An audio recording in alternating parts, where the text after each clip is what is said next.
بسم اللہ الرحمن الرحیم۔ آج کی حدیث ہے کہ رمضان، روزے اور قرآن یہ قیامت کے دن انسان کی شفاعت کریں گے۔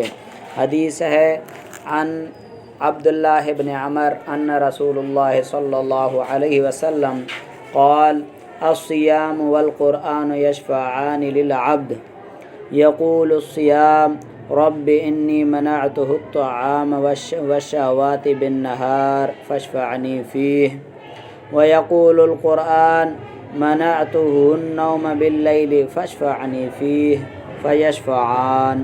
حضرت عبداللہ بن عمر رضی اللہ تعالیٰ عنہ سے روایت ہے، فرماتے ہیں کہ بے شک رسول اللہ صلی اللہ علیہ وسلم نے فرمایا کہ قرآن اور روزہ اور قرآن قیامت کے دن بندے کے لیے شفاعت کریں گے۔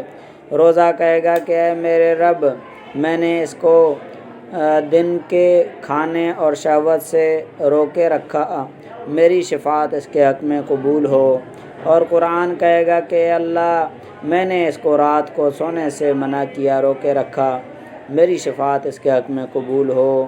فرمایا فیشفعان، پھر دونوں کی شفاعت قبول ہوگی۔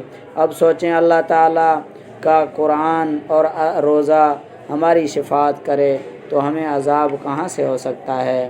لہذا ماہ رمضان میں خوب شوق سے قرآن پاک کی تلاوت کریں اور روزے رکھیں تو انشاءاللہ قیامت کے دن ان کی شفاعت ہمیں نصیب ہوگی۔ السلام علیکم ورحمۃ اللہ۔ اگلی ویڈیو تک کے لیے اجازت دیں، میرے چینل کو سبسکرائب کریں تاکہ میری ہر آنے والی نئی ویڈیو آپ تک پہنچ جائے۔ السلام علیکم ورحمۃ اللہ وبرکاتہ۔